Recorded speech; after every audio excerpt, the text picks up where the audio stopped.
very safe plate. And I'm gonna spray this with some cooking spray, sugar, flour, eggs, butter, and almond extract.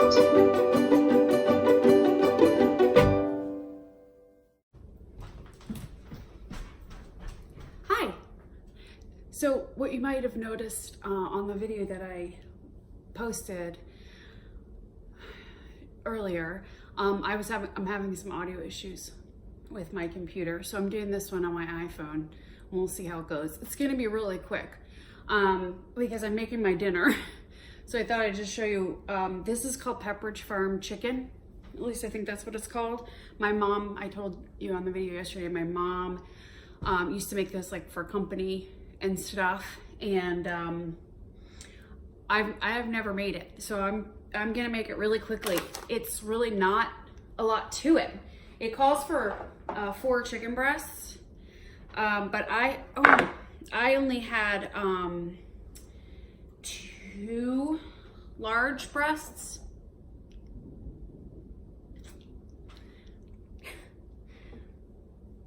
So I sliced them like down the middle, you know, and now I have 4. I don't know if that's what they meant, but they look fine to me, so I'm going with it. So you just put them in like a shallow baking dish like this. And next thing you do is put either sliced or shredded or whatever, Swiss cheese. It says 6 ounces, which is how much this is. But you know, it doesn't matter, however much I think is good, you know, would be good on this. Might be all of it, I don't know. So I'm gonna add all the Swiss cheese to the top of these chicken breasts. Yeah, that looks like a lot of cheese, so that's good. So then what happens next is we're gonna mix together a can of cream of chicken condensed soup, and let's put, can you see that? Put this in here, in my bowl. And 1/4 cup of white wine. Okay?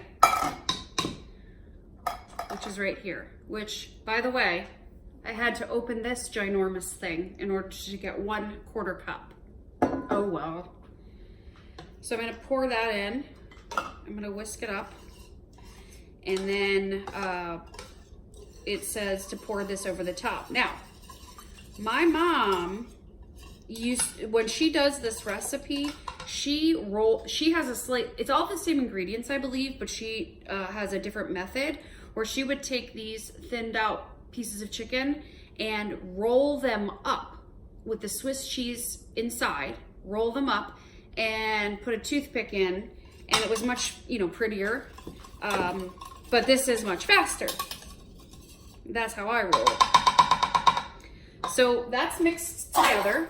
So now I'm just gonna, I guess, plunk it down. It says to pour it, whatever. I'm just gonna, right? Yeah, pour over. So I'm just gonna kind of pour it over, I suppose.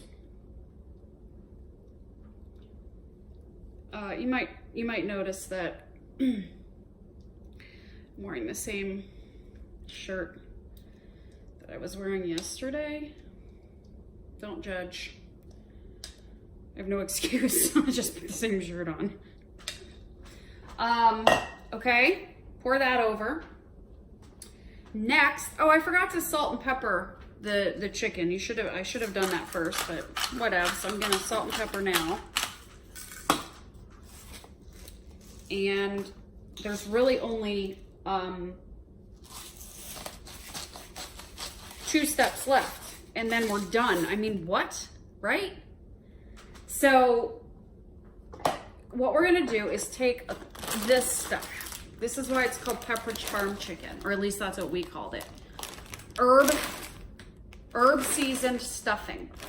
And it's where you would find the stuffing in the grocery store. And we're gonna take, those are little fruit flies. What? I'm gonna crumb up it says a cup of these. That looks about right. gonna crush these suckers up with this handy dandy Ninja. Done. God, I love that thing. And then sprinkle this over the top.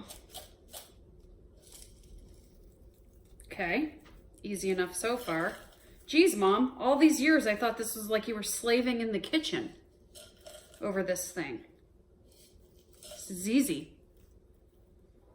Trickster. I feel like that was too much. So lastly, I left the melted butter right here. Lastly, we're just gonna drizzle about 4 or 5 tablespoons, I think I used, of butter over this. And guess what? End of story. I mean, you gotta cook it. 350 for 45 minutes. I don't think that mine's gonna take that long because the chicken is so thin, so it might not take that long. But we'll see. I'm not gonna put it in the oven right now because I'm not hungry yet. It's not dinner time. So I'm just gonna stick it in the fridge and then cover it, stick it in the fridge, and then see. So from a make-ahead perspective, like if you're having company, I mean, how easy is that? And then I'm just gonna make white rice and bake this up and do a little broccoli on the side or asparagus or something and something green because it's gonna be an awfully white looking dish. And then I'm gonna eat it. So if I remember, and you all know how that goes with me, I'm gonna show you the finished product. Sorry, realized just now that you couldn't see any of that, but there, lovely. So yeah, let me know if you make this and how it turns out. And then I think in a couple minutes, remember yesterday I opened up my nuts.com box. And I think what I'm gonna do, I have a quick idea for the almond filling that I'm gonna show you in just a minute. I might upload 2 videos in one day. See how my internet is. Have a good day.